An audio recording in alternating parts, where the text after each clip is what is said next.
आगे बढ़ते हैं। लोकसभा चुनाव से पहले कांग्रेस का किला ढहता नजर आ रहा है। कांग्रेस के कई दिग्गज नेताओं के बीजेपी में जाने की खबरें क्लियर हो रही हैं। इनमें ताजा नाम जो है पूर्व मंत्री खिलाड़ी लाल बैरवा का है।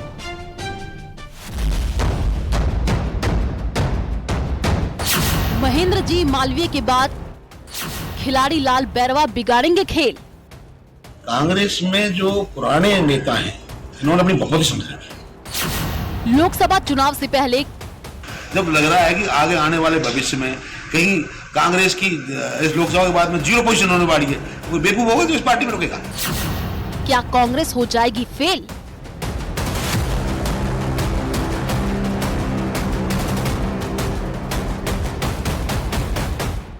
चुनावी एग्जाम को क्लियर करने के लिए कांग्रेस ने इंडी गठबंधन बनाया, लेकिन हाल तो देखिए, इंडी गठबंधन को बचाते बचाते कांग्रेस का अपना किला ही ढहने लग गया है। पार्टी के बड़े दिग्गज भी बारी बारी से हाथ का साथ छोड़ते दिख रहे हैं। बात प्रदेश की करें तो पूर्व मंत्री महेंद्रजीत मालवीय के बीजेपी में शामिल होने की चर्चा चल रही थी और एक और मंत्री ने अपनी ही पार्टी को तीखे तेवर दिखाए हैं। पूर्व मंत्री खिलाड़ी लाल बैरवा कांग्रेस से नाराज हो गए हैं। खिलाड़ी का बयान सुनिए और खुद ही तय करिए। देखिए जी, अति हो गई। मिलते मिलते मेरा एमपी का टिकट काटा सिटिंग का, ठीक है। मैं एमएलए था, चेयरमैन एससी कमीशन था और इतना काम किया जो कि देखने लायक है। इसके बावजूद भी इन्होंने किसी ने एक ने नहीं सुनी, न किसी ने ध्यान दिया, न मिलने का टाइम दिया। मजाक बना रखा है। एक नया लड़का तैयार किया हमारे खिलाफ और जो कोई मतलब का नहीं है और जिसको ले जाकर कहना हमारा टिकट काट कर भेजे। क्या मजाक है? बदुआ मजदूर तो है नहीं ना भाई। हम भी जनता को लेकर बैठे, पॉलिटिक्स करते हैं, एमपी रहे हैं, एमएलए रहे हैं। कैसे बर्दाश्त कर लेंगे? ये बर्दाश्त करने लायक चीज नहीं। खिलाड़ी लाल बैरवा के इस बयान से साफ है कि पार्टी में सब कुछ ठीक ठाक नहीं है। कांग्रेस पर आरोपी की झड़ी लगाने वाले बैरवा ने क्लियर कर दिया है कि आने वाले दिनों में कांग्रेस के कई बड़े चेहरे बीजेपी का दामन थामने वाले हैं और इस सब के लिए उन्होंने पूर्व सीएम अशोक गहलोत को जिम्मेदार ठहराया है। कांग्रेस में जो पुराने नेता हैं इन्होंने अपनी बकवास समझ रखी। ये किसी को आने नहीं देना चाहते, किसी को बराबर खड़ा होने नहीं देना चाहते। जब वो लगता है इनको भाई ये आदमी जीतने वाला है जो टिकट काट देते, तो ऐसे लोग कहां तक करना बर्दाश्त करेंगे? इनकी बफी तो है नहीं। और आज देख लो क्या स्थिति हो गई है। सरकार आती, सरकार को नहीं रोता। मैं तो रहते हुए एमएलए मैंने कहा था कि 4 दिन पहले भी अगर सचिन पायलट को ये करवा दो भाई ये अगर राज आया तो इसको मुख्यमंत्री बनाएंगे, तो राज में कोई घाटा नहीं था।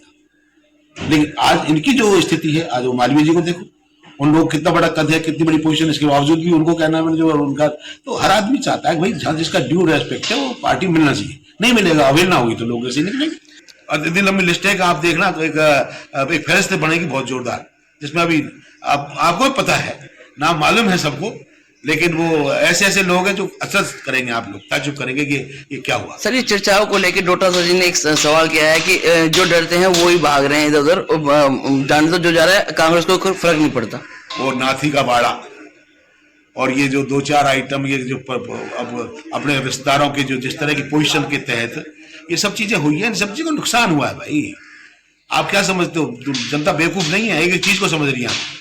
जब ये बात उठाई जा रही है कि भाई क्या नाम है, ये जो एग्जाम्स हैं इसकी जो चोरी है, इसमें जिस तरह के पेपर आउट हो रहे हैं, ये युवाओं के लिए ठीक नहीं है, तो ये सब कहाँ भूल रहे हैं?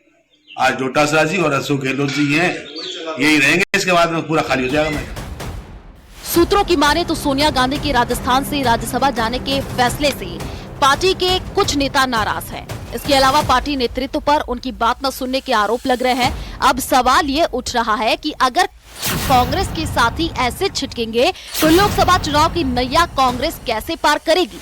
कांग्रेस को अगर किसी का हाथ नहीं मिला तो कैसे जीतेगा हाथ? चुनाव आने से पहले दल बदल का खेल शुरू हो जाता है, लेकिन पिछले कई साल के रिकॉर्ड देखें तो कांग्रेस के नेता लगातार हाथ का साथ छोड़ रहे हैं। आइए कुछ आंकड़ों पर नजर डालते हैं। महाराष्ट्र के पूर्व सीएम अशोक चव्हाण, पंजाब के पूर्व CM captain Amarinder Singh, Ghulam Nabi Azad, N Biren Singh, SM Krishna, Shankar Singh Vaghela जैसे नेता पार्टी को बाय बाय कर चुके हैं। महाराष्ट्र में मिलिंद देवड़ा, बाबा सिद्दीकी और महाराष्ट्र के पूर्व सीएम अशोक चव्हाण भी कांग्रेस से किनारा कर चुके हैं। महेंद्रजीत मालवीय और खिलाड़ी लाल बैरवा ने क्लियर कट संदेश दे दिया है कि वो पार्टी को बाय बाय करने वाले हैं। लेकिन इस बीच जिन सीनियर कांग्रेसी नेताओं के बीजेपी में शामिल होने की अटकलें जबरदस्त तरीके से लगी हुई हैं, उनमें लालचंद कटारिया पूर्व कांग्रेस मंत्री, उदयलाल अंजना वरिष्ठ कांग्रेस नेता, रिशपाल मिर्दा वरिष्ठ कांग्रेस नेता का नाम शामिल है। ताजा राजनीतिक हालात में जो कुछ चल रहा है उस पर कांग्रेस की हालत को देख करके मशहूर शायर मुनव्वर राणा का एक शेर याद आता है कि बुलंदी देर तक किस शख्स के हिस्से में रहती है, बहुत ऊंची इमारत हर घड़ी खतरे में रहती है। Bureau report, news 18 Rajasthan.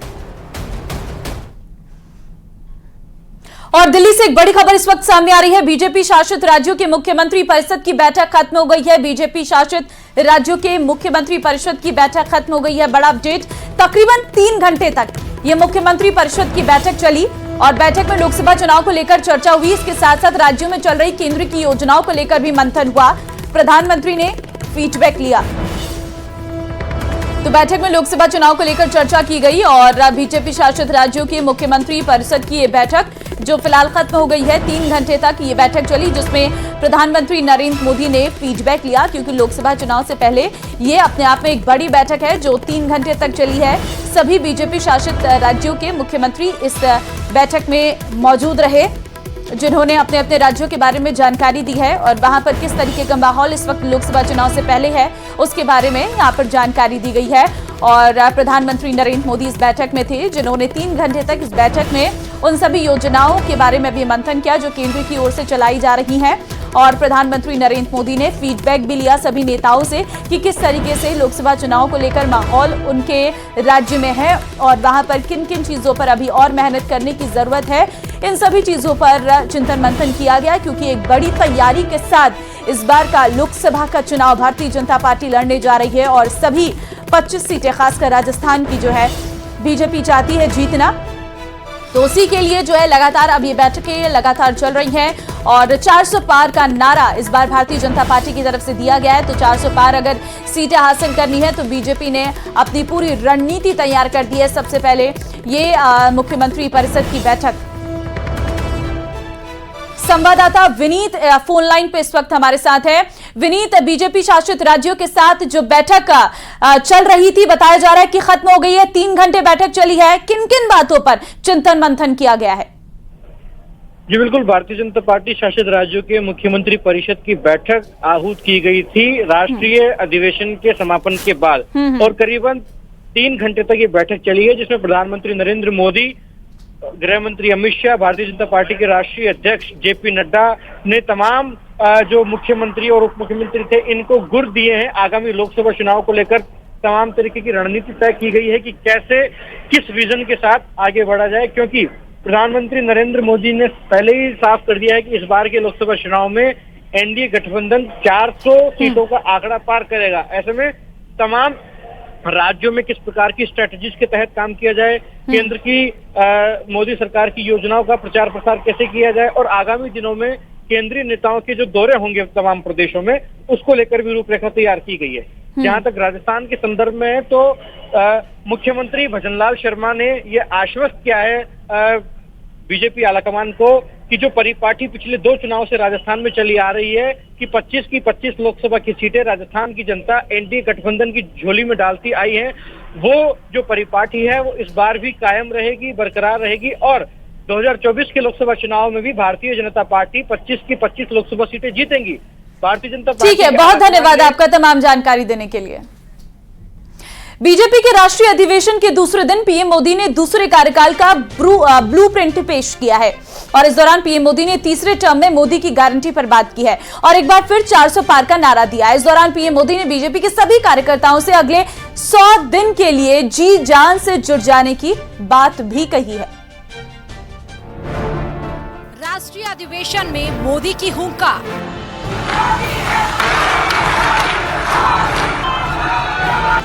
अब की बात 400 पार।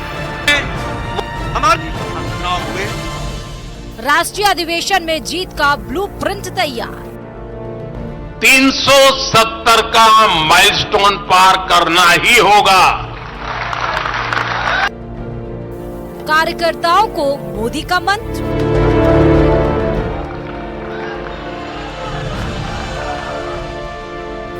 पार्टी के लिए करें 100 दिन का समर्पण। भारत माता की। दिल्ली के भारत मंडपम में बीजेपी के राष्ट्रीय अधिवेशन के दूसरे और आखिरी दिन कार्यकर्ताओं में गजब का उत्साह देखने को मिला। प्रधानमंत्री नरेंद्र मोदी समेत पार्टी के तमाम दिग्गज उत्साह और जोश से लबरेज दिखे।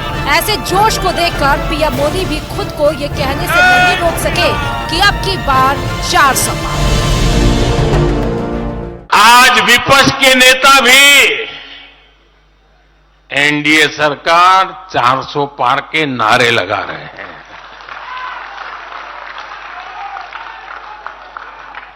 और एनडीए को 400 पार कराने के लिए भाजपा को 370 का माइलस्टोन पार करना ही होगा। राष्ट्रीय अधिवेशन में हिस्सा लेने के लिए बीजेपी शासित राज्यों के मुख्यमंत्रियों के अलावा तमाम बड़े नेता शामिल हुए। प्रदेश की बात करें तो सीएम भजन लाल, डिप्टी सीएम दिया कुमारी, किरोड़ी लाल मीणा, राज्यवर्धन सिंह राठौड़ समेत कई दिग्गज नेता मौजूद थे। भारत मंडपम की समाप्ति के बाद पीएम मोदी की अध्यक्षता में बीजेपी शासित राज्यों के सीएम की बैठक हुई, जिसमें सीएम भजन लाल शर्मा और डिप्टी सीएम दिया कुमारी भी मौजूद थे। राष्ट्रीय अधिवेशन में सभी राज्यों और केंद्र शासित प्रदेशों से 10,000 से ज्यादा पदाधिकारी आए और यही संदेश लेकर गए कि फिर एक बार मोदी सरकार। तरफ मोदी सरकार, जहां नीति और नियत दोनों ऐसी जो देश की अर्थव्यवस्था को भी आगे बढ़ा रहे हैं और उस अर्थव्यवस्था की ताकत को गांव-गांव तक और कतार में सब अंतिम व्यक्ति तक पहुंचाया जा रहा है। इस तरीके से अधिवेशन हुआ है, इसमें सिर्फ यही है कि जिस तरीके से पूरे देश में भारतीय जनता पार्टी उनके लिए हमने फसलों की व्यवस्था कर दी है। एक तरफा हो रहा है। बीजेपी के राष्ट्रीय अधिवेशन पीएम मोदी ने तीसरे कार्यकाल का ब्लूप्रिंट पेश कर दिया है। कार्यकर्ताओं को जी जान से जीत के लिए तैयार रहने की सलाह दी गई है ताकि पार्टी 400 पार वाले लक्ष्य को पूरा कर सके। जीत की हैट्रिक के लिए पीएम मोदी ने देश भर से आए कार्यकर्ताओं को जो मंत्र दिए उसके मुताबिक अगले 100 दिन कार्यकर्ताओं को जनसंपर्क अभियान चलाना होगा। बीजेपी के 10 साल के कामों का प्रचार करना होगा। लक्ष्य को हासिल करने के लिए हर बूथ पर पार्टी को 370 वोट बढ़ाने होंगे। पहली बार वोट देने वाले मतदाताओं को बीजेपी को वोट देने के लिए प्रेरित करेंगे। महिलाओं को सिर्फ वोटर ना समझें, उनसे आशीर्वाद भी लें। अब अगले 100 दिन नई ऊर्जा, नया उमंग, नया उत्साह, नया विश्वास,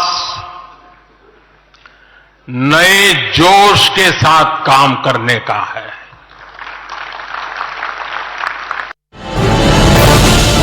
भारत मंडल से बीजेपी अधिवेशन के समापन कार्यक्रम से सभी कार्यकर्ता मेरा बूथ हो मजबूत के नारे के साथ निकले।